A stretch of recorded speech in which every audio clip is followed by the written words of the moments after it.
Livro Como se tornar o cristão inútil, de Rodrigo Bibo. Capítulo 3. Quem é você na fila do pão? Você sabe com quem está falando?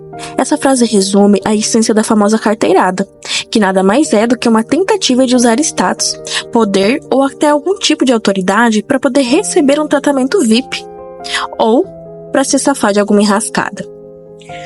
Não pretendo discutir o mérito dessa atitude, que é claramente reprovável, mas eu quero chamar sua atenção para a convicção com que essas pessoas defendem a sua identidade. Elas batem no peito, erguem a voz e defendem com toda a firmeza quem são e o que elas representam. Essa convicção, embora mal direcionada, me leva a refletir sobre algo que julgo ser essencial para a vida cristã: uma compreensão verdadeira e firme da nossa identidade em Cristo. Se quem dá uma carteirada é capaz de afirmar com tanta confiança o seu valor, nós que fomos chamados e escolhidos por Deus, deveríamos ter plena convicção de quem somos por causa de Cristo. Não se trata de usar nossa posição para exigir benefícios, mas sim de entender quem somos e o propósito para o qual fomos chamados. É sobre banir a insegurança ou a falsa humildade de quem não se acha ninguém na fila do pão, subestimando seu valor e papel dentro do reino de Deus. No capítulo anterior, falei um pouco sobre a nossa identidade como sacerdotes de Deus. Quero continuar explorando os detalhes desse sacerdócio, com base em 1 Pedro 2,9. Embora existam outros textos bíblicos que falam da nossa condição diante de Deus, eu escolhi esta passagem de Pedro pela sua maneira de integrar a nossa identidade e o nosso propósito. Vocês, porém, são geração eleita, reino de sacerdotes, nação santa, o povo que pertence a Deus, para anunciar as grandezas daquele que o chamou das trevas para a sua maravilhosa luz. O texto começa com a seguinte afirmação: vocês, porém, são geração eleita. Pedro está constatando os que creem e os que não creem. No versículo 8, ele afirmou que aqueles que não creem tropeçam por causa da desobediência. No versículo 9, ele afirma que seus leitores, aqueles que creem, são geração eleita. Provavelmente, ele está se referindo a Isaías 43:20. Mas por que ele usa esse texto como referência? Bom, antes de responder essa pergunta, tem uma curiosidade bíblica. Se você não quiser saber, pode pular este parágrafo. Eu disse que Pedro provavelmente tinha em mente essa passagem bíblica porque é muito comum que os autores do Novo Testamento façam citações livres dos textos do Antigo Testamento. Isso acontece porque, na época, as pessoas não tinham uma cópia em casa dos pergaminhos das Escrituras. Tampouco tinham versões delas ou um aplicativo de celular. Por isso, os estudiosos atuais precisam deduzir, com base naqueles textos, e no contexto a qual a passagem do autor bíblico está se referindo, porque isso ilustra as milhares de conexões que existem entre os diferentes textos bíblicos que mostram como o Espírito de Deus perpassa toda a Escritura. No capítulo 43, Isaías está profetizando a libertação de Israel do cativeiro da Babilônia. Essa profecia está baseada no que Deus havia feito no passado, a libertação do Egito. Deus agiu dessa forma porque Israel era o seu povo escolhido. Ao citar esse texto da passagem, Pedro lembra seus leitores de que, da mesma forma que Deus libertou e reuniu Israel diversas vezes porque eles eram seu povo eleito, sua descendência e seus arautos entre as nações, assim são aqueles que estão em Cristo. Só que agora, judeus, gregos, gentios, romanos, palmeirenses, corintianos, todos são geração eleita, todos são povo de Deus, se estiverem em Cristo. Jesus quebra todas as barreiras étnicas, ideológicas e culturais e une em si todos os que creem. Deus não tem um país especial para cumprir sua missão no mundo, tipo Israel, Estados Unidos, Brasil ou alguma tribo na Polinésia. Ele tem um povo espalhado pelo mundo. Meu ponto aqui é simples. Para ser povo de Deus, você não precisa ter nascido em Israel. Você precisa ter nascido em Cristo. A segunda afirmação de Pedro diz que os destinatários dessa carta, cristãos espalhados pelo Império Romano, são sacerdócio real. 4 versículos antes, o apóstolo já tinha chamado seus leitores de sacerdócio santo. Isso é muito significativo, pois é esse ofício que antes era exercido apenas por homens de uma tribo específica da nação de Israel. Agora é realidade e missão de quem está em Cristo. Seja homem, seja mulher, seja judeu, seja gentil. Pedro está fazendo outra citação livre, agora de Êxodo 19:6. Vocês serão para mim um reino de sacerdotes e uma nação santa. Essa passagem se trata da aliança de Deus com seu povo, Israel, já liberto e chamado para possuir a terra prometida. Esse livramento e essa promessa vêm acompanhados da missão de ser um povo sacerdotal.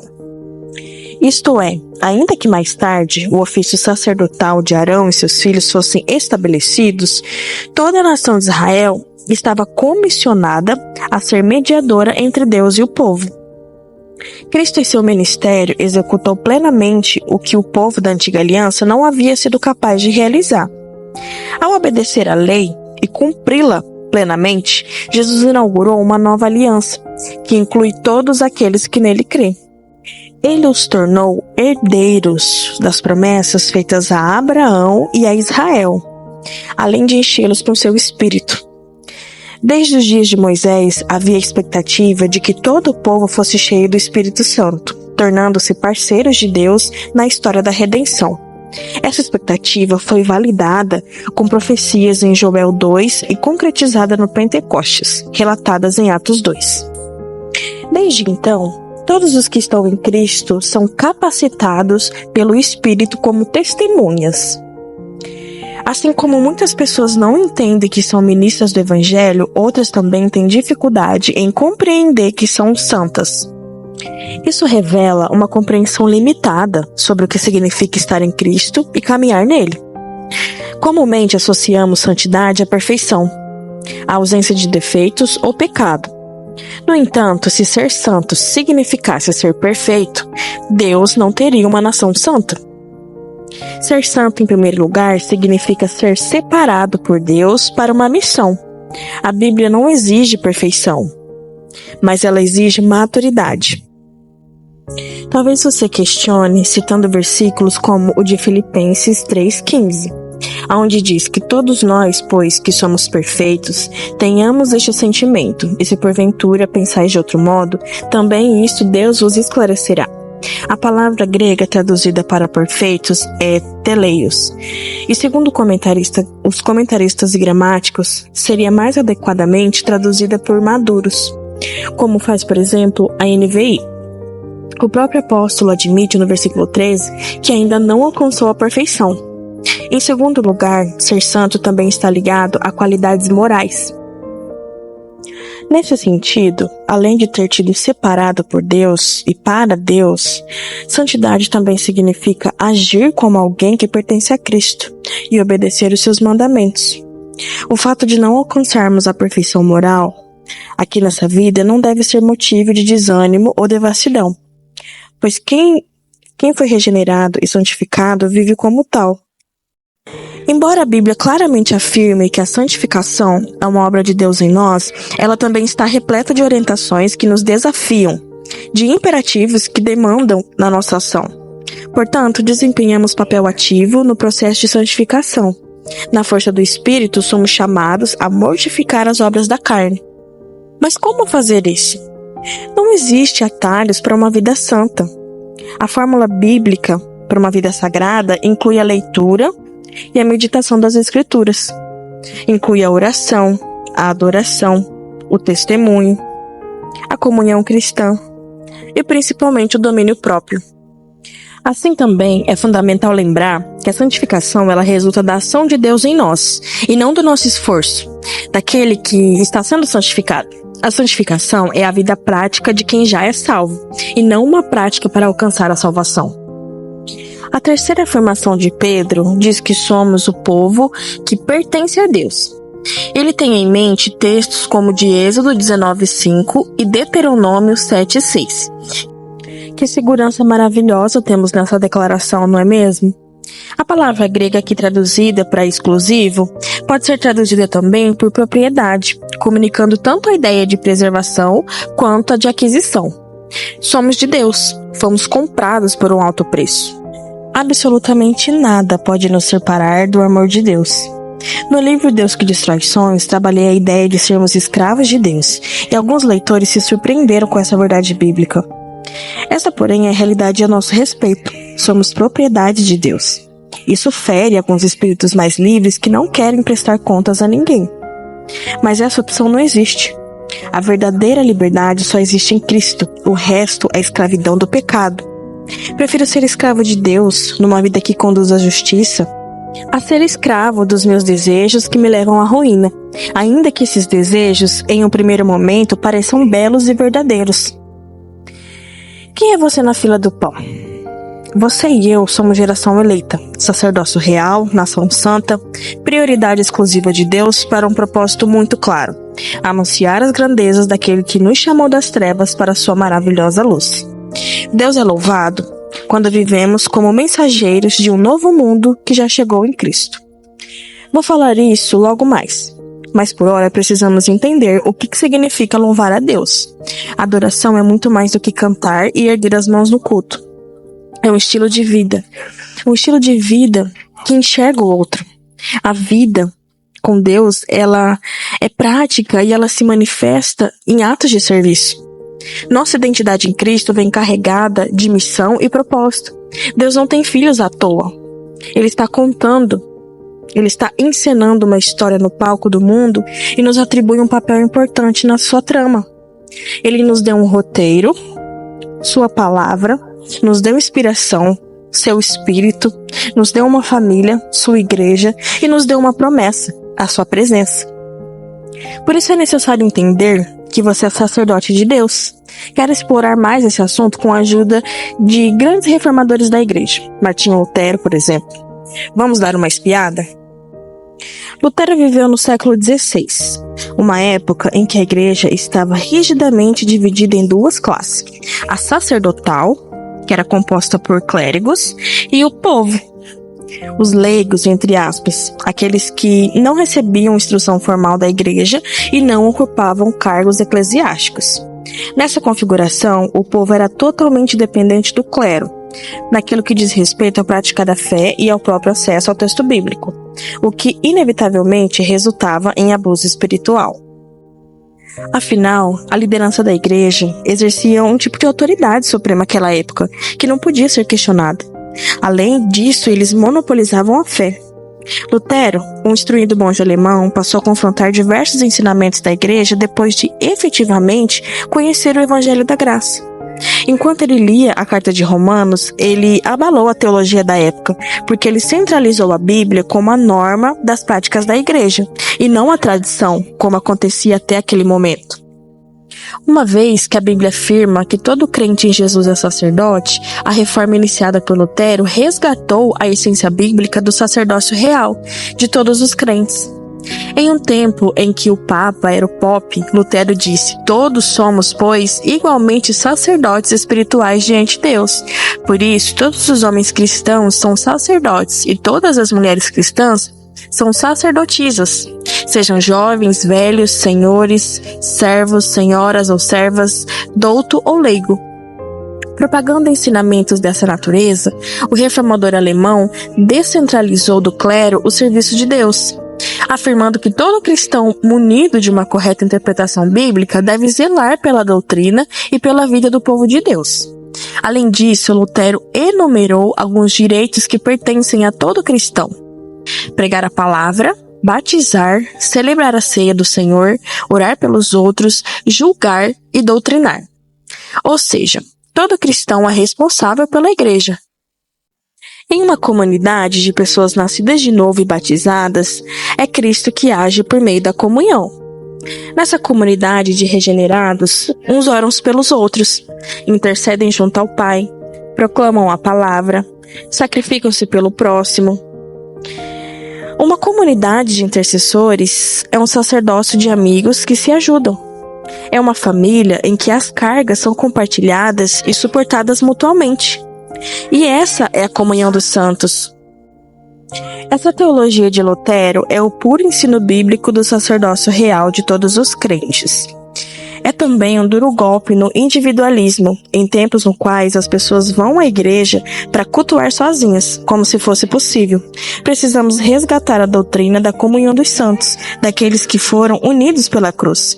Precisamos recuperar a verdade que na igreja todos são responsáveis uns pelos outros, todos carregam as cargas uns dos outros. E onde entram os pastores nessa história? Se todos na comunidade são encarregados de proclamar as boas novas e cuidar do irmão, como Lutero relacionava o sacerdócio de todos os cristãos ao ofício pastoral?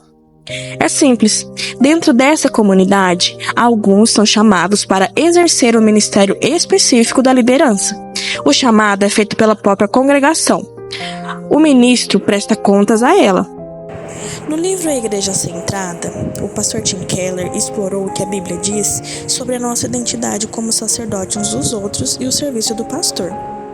Apresento a seguir, de forma resumida, seus ensinamentos. Por meio do Espírito Santo, cada cristão também deve ministrar uns aos outros. Em uma dessas três maneiras seguintes. A primeira, a Bíblia chama todo cristão de profeta. Em Números 11:29, esse é o desejo de Moisés. Em Joel 2:28, essa é uma bênção prevista para o povo messiânico. Em Atos 2:16, Pedro vai afirmar que essa profecia foi cumprida na igreja. Ser profeta é ser capaz de discernir a vontade de Deus e proclamá-la aos demais. Cada cristão é levado pelo Espírito Santo a discernir a verdade. Todo cristão é orientado a admoestar com a palavra de Cristo e também a instruir. Paulo afirma que propagou-se a mensagem do Senhor da boca de novos convertidos em toda a Macedônia. O segundo ponto, a Bíblia chama todo cristão de sacerdote. E como profetas, os cristãos chamam o próximo ao arrependimento.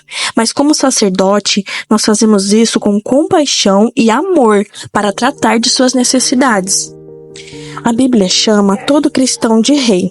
Todos os cristãos governam e reinam com Cristo, como reis e sacerdotes. A função geral do rei foi uma das causas para muitas denominações terem historicamente dado à igreja local o direito de escolher seus dirigentes e oficiais, com a aprovação dos líderes existentes.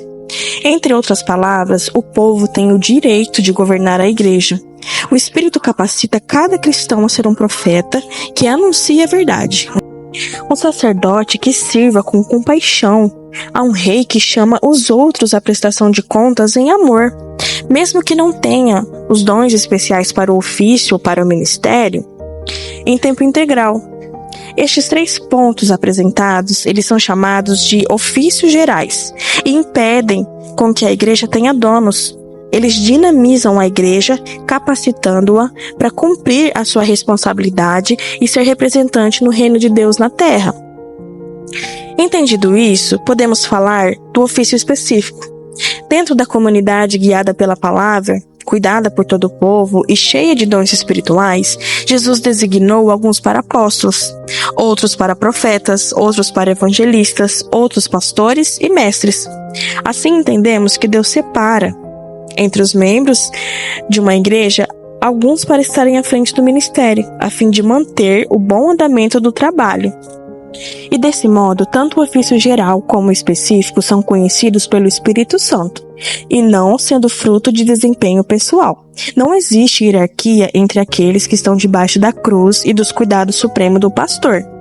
O que existe é função diferente, além de diferentes pesos e de responsabilidades.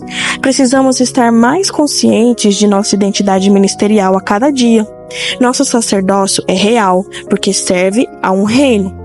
Nesse reino, até os reis se curvam para lavar os pés dos seus servos. Nele, todos servem, todos são ministrados e todos são ordenados pelo próprio Espírito para o trabalho sacerdotal.